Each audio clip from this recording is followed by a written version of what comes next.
Yo, what's going on, Vikings.com? It's Paul Allen with Ben Leber, former Minnesota Vikings linebacker, one of our analysts for the Vikings Radio Network, and Gabe Henderson used to be a game-changing receiver at Liberty. That's a Division I football program, believe it or not. And now he operates at a very high level for the Vikings Entertainment Network. And operating at a high level requires a winning formula. The Vikings are taking on the winless Detroit Lions at Ford Field Sunday. Let's begin here. At this stage of the season, Mr. Nacho Lieber, are style points important for the Minnesota Vikings when it comes to winning games against certain teams? Or at this stage, when you're tired, man, just win? Like, what are you looking for? Well, I think the key word there is certain teams. Yeah. I think that this is a team. Now, if we were talking about the Los Angeles Rams, which we will here in a couple of weeks, I would say just win. Yeah. Maybe the style points don't matter, but the teams that we quote unquote should beat, I think style points do matter. I think that we are on the cusp of urgency versus anxiety. You always have to play with the high sense of urgency, but we're at the point now where if we don't win convincingly against the team that we should beat, I think that urgency becomes anxiety, and I think that spells trouble for this team if we don't win convincingly. So I want this team to go out and win by at least a couple of touchdowns. Yeah, the Vikings are favored in this game by a touchdown off just what he just said. I mean, they're supposed to win clearly. Yeah, convincingly for sure. If you don't win convincingly, I think Vikings fans will have another anxiety attack. But at this point of the season, you have to start winning games, especially this, I think, in my opinion, by 10 points or more. Last time, we should have won by 10 or more, but we let that last drive come into effect on the last drive of the game for the Detroit Lions. And you've got to start winning games and putting your foot on these guys' throat and showing that we can be a playoff team. Do you think this potentially can be a game, Ben, where you just air it out and you just go, and just put a lot of pressure on him because Kirk throws well deep. We got JJ and Thielen. Thielen's on fire. And just bam, early and just keep them down. Yeah, I actually, a couple weeks ago, I thought, well, our identity is still run the football a little bit and kind of mix in some of this play action, this boot stuff, whatever. I still think you can get creative with it. At this point now, with Dalvin out for a week, 2 weeks, 3 weeks, we don't know yet.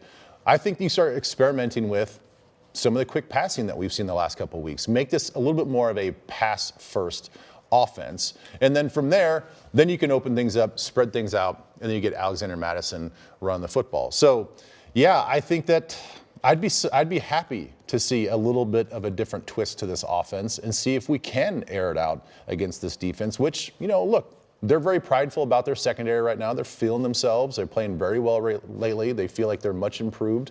I still think that we can attack them much like we've done in the last few weeks. With the Detroit Lions, now they have a tie, but they have no victories. They almost put a fat L on us here at US Bank Stadium, but Cousins all over the field, and then Joseph walks off. Gabe, what is there to fear with the Detroit Lions? I mean, DeAndre Swift is not practicing. He has a bad shoulder, so if he plays, I'd be surprised. I think he's their best skill position guy. I like him more than TJ Hawkinson. What is there to fear with these Lions? Their running game. The one thing that they do best is still run the ball. They're sixth in the NFL when it comes to yards per rush. Our running defense has given up 800 yards in the past 6 games. Ooh. So if I'm them, I'm saying, okay, we can still try to run the ball on this team.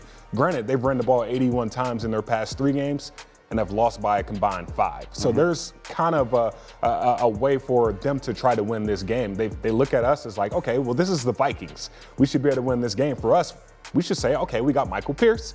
We got Dalvin Tomlinson possibly back this week, so we should be able to stop that run.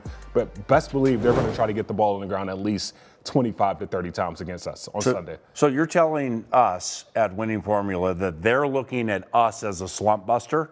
They looked at us like that the last time. We were 1-4, they were 0-5, and they were like, I think something along those lines. And they were basically, we were saying, okay, well, we got the Lions next week. We said that on Between the Lines post game that game, and Ben was like, well, they look at us like, well, we got to play the Minnesota Vikings too. Yeah. And I feel like they feel the same way this upcoming Sunday, playing against a team that is kind of injury depleted, still trying to figure their way out, 5-6, and trying to get into that playoff picture. Yeah. Yeah, and I would say that because after the bye week, Dan Campbell took the play calling duties away from Anthony Lynn, and Anthony Lynn, poor guy, is kind of a lame duck on that coaching staff now, and was stripped of his play calling duties. But you look at the last 3 games, to Gabe's point, they've gone from 4.1 yards a rush before the bye into 5.8. Now, that's It's a small number, but that's a big difference in the running game. And it's a big difference in the way they attack teams. And they're going to look at our 30th ranked rush defense and say, that's their vulnerability. They haven't stopped anybody all year long. They have some injuries up front. Even if they get some guys back, those guys maybe not be 100%. It may not be fresh. So let's do what we do best at 5.8 yards a rush and hammer that 30th ranked rush defense. So I think we're going to get a heavy dose of run. Let's give you a heavy dose of predictions, some of these wacky predictions that seemingly never work out for any of us. But we have a lot of fun when we offer it up to Vikings.com for a winning formula. And let's start with Gabe Henderson prediction. Vikings-Lions, what do you got? Well, I think this guy will get his first rushing touchdown of the season this year. I'm not talking about Justin Jefferson, not Adam Thielen. I'm talking about Kene Wangu. Hey. I think Kene Wangu gets his first NFL rushing touchdown coming off of an Alexander Mattison long run, which is, I guess, allows him to check out of the game. Kene Wangu punches it in. We all celebrate. We all cheer, and the Vikings win. I like that. By the way, during the Niners game, Nacho said this during the game call after Kene Wangu's first kick return, maybe, or second, when he was by the boundary. He should have had two. You're right. I mean, this Kene Wangu and these kick returns, holy cow, what do you got?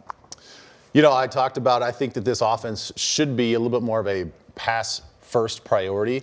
I know that they like their secondary. I know that they're feeling their corners.